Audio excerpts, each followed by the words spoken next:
The day they walked out was supposed to destroy me, but what came afterward was far worse: the lies, the messages, the people I trusted showing their real faces. I didn't plan revenge, I didn't even raise my voice, yet somehow the fallout looks like I engineered it. Maybe that's why I can't sleep anymore. I came home to find a single sheet of paper sitting dead center on our kitchen island. No dramatic flourish, no envelope, no lipstick stain, just a note held down by her house key, the back door key, the one she always used when she was trying to sneak in quietly. Even in that tiny detail, I could feel the intentional distance. 4 sentences. 4 cold, tidy lines written in her perfect looping handwriting that never matched her personality. I need to be on my own for a while. This isn't working for me anymore. I need freedom. Don't look for me. No apology. No explanation. Not even one of her usual emotional monologues. Just a clean break, like she was removing a sticker from a window. For a good 30 seconds, I couldn't move. The kitchen was too quiet, too still. The only thing anchoring me to the moment was the faint smell of the coffee she'd brewed before she walked out. I stared at the backsplash we spent weeks arguing about, at that ridiculously overpriced Scandinavian reading chair she swore she'd use but only ever used as a coat rack. It all looked staged, like a set for a play whose main actress had simply decided she was done performing. And the weirdest part? The grief hit, sure, this heavy, icy weight settling right under my ribs. But underneath it was this strange, almost eerie sense of clarity. Because Lauren, she was always the queen of dramatic exits and big declarations. That was her. Me? I don't do scenes. I do plans. So I picked up my phone. My first call wasn't to her mother, or her best friend, or any of the people who'd inevitably want to talk it out. No, I called Walter Chen, a divorce attorney with a reputation so sharp it practically came with a warning label. 5-star reviews, specializes in complicated asset division, exactly the kind of guy you bring in when someone tells you they need freedom. He had an opening Monday. Booked. Second call, the bank.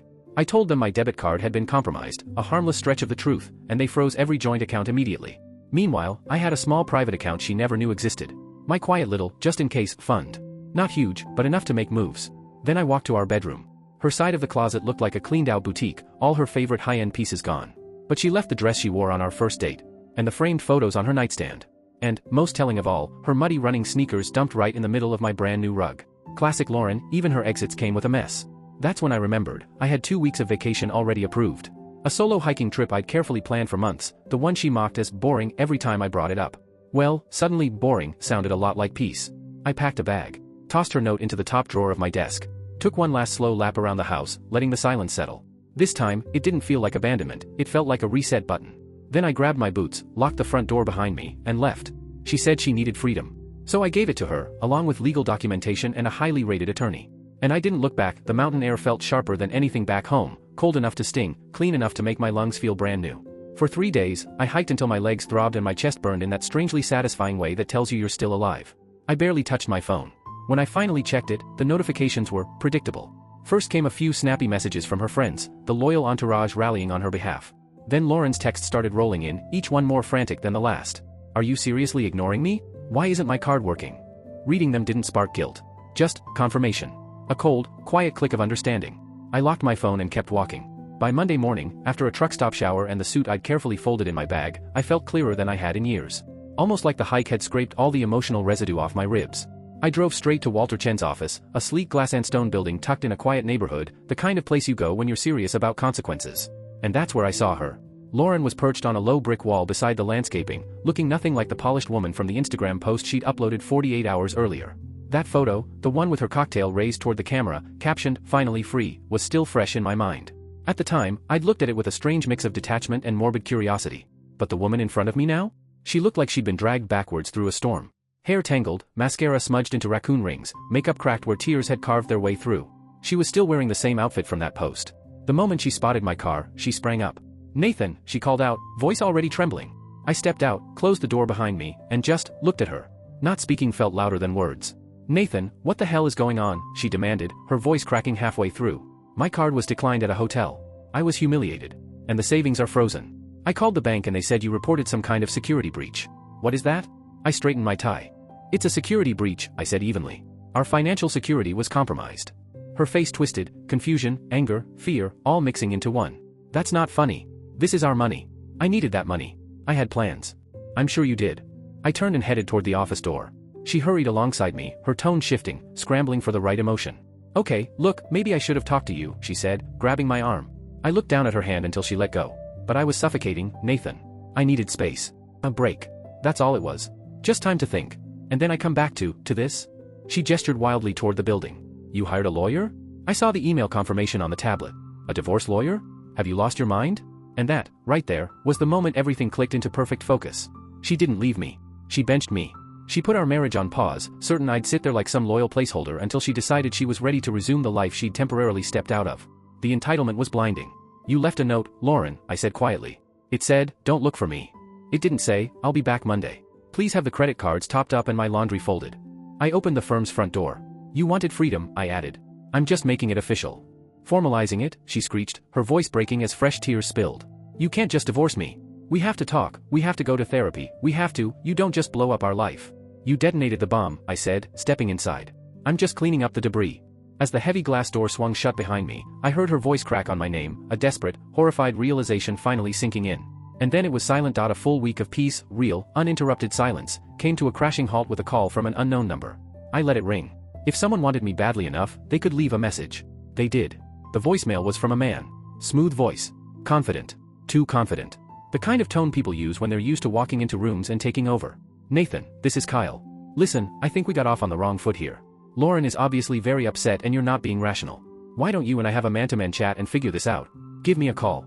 Kyle. Oh, I knew that name. The senior manager from her marketing team, the one she laughed with in that way that made me look twice at the Christmas party. The one whose notifications had shown up on her phone after midnight more times than I wanted to admit. The one she swore was just funny and good at brainstorming. Right. I didn't call back.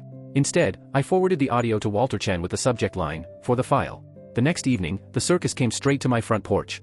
Through the peephole, I saw them standing there, Kyle in front, Lauren hovering behind him like a guilty shadow. Kyle's hand was on her lower back, casual, possessive, practiced. He looked exactly like I expected, perfect haircut, expensive taste, face arranged in that smirk people get when they think they've already won. He stabbed the doorbell like it owed him money. I opened the door only a few inches, keeping the security chain in place. Yes? Kyle gave me a slow, patronizing smile. Nathan, good. We need to talk. I'm already talking to my lawyer, I replied. Lauren should talk to hers. He'd sked, leaning forward as if he planned to push his way in. The chain didn't budge. See, that attitude is what's making this messy, he said smoothly. Lauren is willing to be reasonable. She's willing to come home so you can calm down, and we can sort this out like adults. We? I asked, tilting my head just slightly so I could look past him. Lauren wouldn't even lift her eyes to mine. There is no we. There's you. And there's me. And she already picked her side. Lauren finally stepped forward, voice shaky. Nathan, please. He's just trying to help. This is all a big misunderstanding. Just let me in so I can grab my things. Your things will be handled through the attorneys, I said. My tone didn't rise. Didn't waver. Besides, the key you left wouldn't have worked. Her forehead creased. What are you talking about? The locks were changed the morning I left for my trip. I held her gaze. You abandoned the property. You don't have the right to be here. Kyle scoffed. The polished charm slid right off him, replaced by something nastier. Don't be an ass, he snapped. This is her home. She just needs her passport, some clothes. Then her lawyer can send mine a formal request, I said, and began closing the door. Kyle shoved his hand against it, stopping the motion. You're going to regret this. His voice dropped, cold. I can make your life very difficult. Ah, there it was. A threat, dumb, impulsive, legally useful. I met his eyes without blinking. Is that a threat, Kyle? His confidence faltered. Just for a fraction of a second. It's advice. I'll add it to the file, I said, and shut the door in his face. I listened to them muttering outside, Kyle angry, Lauren sniffling, until their footsteps finally faded. That night, the silence in the house didn't feel peaceful anymore. It felt dense, heavy, like something was waiting to be dug up. I walked into the home office and powered on the old desktop we used to share. Maybe I shouldn't have looked. Maybe I always knew. Maybe I'd spent years choosing not to see. It didn't take long. She hadn't even bothered wiping her browser history. 6 months of hotel bookings, restaurant reservations, inside jokes, late-night messages, private Instagram chats. Everything she thought she deserved. Everything she thought she'd get away with. The part that hit hardest wasn't the flirting. It wasn't the planning. It wasn't even the cruelty in the way they joked about me, my reliability, my boring stability, the life she couldn't wait to escape. It was her last message. Sent the morning she walked out. Note is on the counter. Freedom awaits. See you at the hotel in an hour. K3. I took screenshots of everything. Methodically. Without shaking. Without rushing. Each image saved with quiet precision. I copied them onto a labeled thumb drive, leverage, and emailed the folder to Walter. The grief was still there. But it had hardened. It wasn't a weight anymore. The next month felt like living inside a slow-motion domino collapse, one piece tipping gracefully into the next. And the best part? I didn't have to be brilliant, vindictive, or sneaky.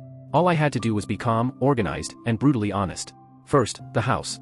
We'd been renting with an option to buy, an option I had been saving toward for years. The lease renewal was coming up. So when the landlord called, I laid everything out plainly, exactly the way Walter told me to. Lauren permanently vacated the property on this date. I have a signed handwritten note confirming it. I'd like the new lease to be in my name only. I emailed him the photo of her note. He was a practical guy, the type who avoids drama like it's contagious. Within 24 hours, he sent a lease with only my name on it. A week later, my phone exploded with a call from Lauren. She didn't even say hello. The landlord says I'm not on the lease anymore. He told me he'll call the police if I try to enter. Nathan, you can't do this, my name has been on that lease for 5 years. This is illegal. You abandoned the lease, Lauren, I said calmly, using Walter's exact phrasing. And my attorney has all the documentation. Her gasp on the other end was theatrical, even for her. Second, the social fallout. I never said a word to her friends. Didn't have to. She and Kyle practically handed me free PR with their behavior.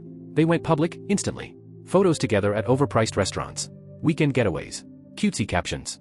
Forced smiles. It was so over the top it practically reeked of panic. And the timeline? Well, people can count. One mutual friend, Kelly, eventually called me. Hey, I'm really sorry about everything, she said gently. It's kind of all anyone at her office is talking about. People are, choosing sides. I didn't have to ask which side most people chose. Then she dropped the bomb. Kyle was married. Lauren apparently had no idea. His own divorce was now a Category 5 disaster, complete with gossip, HR involvement, and a wife who was significantly more vengeful than I could ever dream of being. So the shiny corporate power couple? Yeah, they were sinking under the weight of their own mess. Third, the financial reality check. With the joint accounts locked, Lauren had one source of funding. Kyle. And Kyle, as it turned out, was a lot more blazer than bank account. Most of his assets were tied up with his actual wife and their home. So now Lauren was relying on a man who was legally and financially imploding. Cue the late-night voicemail. It was nearly 11:30 p.m. A slurred, teary, rambling monologue that started with a nostalgic recap of a vacation we took 5 years earlier, beaches, sunsets, the whole wistful reel. I don't know what happened, Nathan, she sniffled. I don't know how we got here. Remember how happy we were? And then, the punchline. Anyway, things are weird right now, but I really need my half of the $2,850 security deposit from the landlord. Can you just sell it to me? Sell her half of a deposit she wasn't entitled to in the first place. Her audacity could have powered a small city. I didn't respond. But her new lawyer did. The next morning, Walter received an email from Lauren's replacement attorney, a cheaper, less experienced one who was clearly not prepared for Walter's level of precision, demanding immediate release of marital funds. Walter's reply? Pure poetry. Short, polite, merciless. He wrote that. All marital assets remained frozen per court procedure. Any further communication must go through counsel. And attached, as a final elegant touch, a password-protected PDF titled, Kyle. Inside? The first 10 pages of their Instagram DMs. Screenshots. Dates. Receipts. The requests for money stopped that same day. Completely. 6 months after I found that note on the kitchen counter, everything finally came full circle. No dramatic courtroom scenes. No shouting matches. Just a long, quiet series of meetings where lawyers used paperwork the way some people use knives. Walter Chen earned every cent I paid him. This man presented the truth with the precision of a surgeon, no embellishments, no theatrics, just cold, clean facts. Lauren's pre-planned affair. Her documented abandonment of our home. Kyle's pathetic attempt at intimidation. It wasn't a 50-50 split in the end. Not even close. Our state has a clause that allows fault-based division under certain circumstances, and Walter argued, successfully, that Lauren's actions qualified as financial dissipation and deliberate abandonment. When the dust settled, she walked away with her personal belongings, which I'd packed neatly into labeled boxes and put into storage. The car her parents had bought her. And a small, court-ordered portion of the joint savings. That was it. And then came the house. Because the lease renewal was in my name alone, and because Lauren had legally vacated the property, the option to buy transferred solely to me. My carefully protected down payment fund, the one she never knew existed, stayed untouched throughout the entire process. Last month, I sat at the landlord's dining table and signed the purchase papers. Just me, a pen, and a sense of quiet triumph. The house is mine now. Not inherited. Not gifted. Not saved by luck. Earned, by the way I navigated the wreckage she left behind. As for them, from what I've heard, Lauren and Kyle are still together, living in a cramped 2-bedroom apartment in a not-so-great part of town. Turns out love doesn't conquer all, especially when both people bring a tornado of bad decisions to the table. His divorce wrecked him financially. Her freedom cost far more than she'd planned. Kelly told me the atmosphere at their office is now toxic, HR meetings, tense whispers, coworkers picking sides. Neither of them got the promotions they were expecting. Upper management apparently doesn't appreciate employees who turn the workplace into daytime TV. Their once loud performance of curated happiness online? Dead. Silent. The most unexpectedly satisfying moment came last Tuesday. I was sitting on my new sofa, enjoying the quiet, when I got an email from Spotify. Your password has been changed. I frowned. I definitely hadn't changed it. Then it hit me. Lauren was still on our old family plan. Some leftover digital umbilical cord I'd forgotten to cut. I logged in, saw her profile, and removed her with 2 effortless clicks before changing the password again. It felt like discovering an unlocked door in my home and quietly turning the bolt. A small, final click. A final severed thread. The truth is, I don't hate her. I don't feel much at all when I think of her now. Hate burns. What I feel is cool. Still. Resolved. The house doesn't feel like a leftover stage for a marriage anymore. It feels like mine, truly mine. I painted the kitchen a deep, calming blue. Got rid of her Scandinavian chair and built a bookshelf full of novels I've always meant to read. Little by little, the space turned into something that reflects who I am, not who we were. Sometimes late at night, I remember that man standing alone in the kitchen reading a 4-sentence goodbye. I acknowledge him, his shock, his hurt, his disbelief. But I also know that moment lit a quiet determination that guided every step that followed. As for Lauren and Kyle? They'll likely spend years convincing themselves I ruined their lives, that I was petty or vindictive or cold. They'll never understand the truth. I didn't destroy anything. I didn't chase them. I didn't sabotage them. I just stepped aside. And they collided headfirst with the consequences they created for themselves. All I ever did was hold the door open and let justice walk in.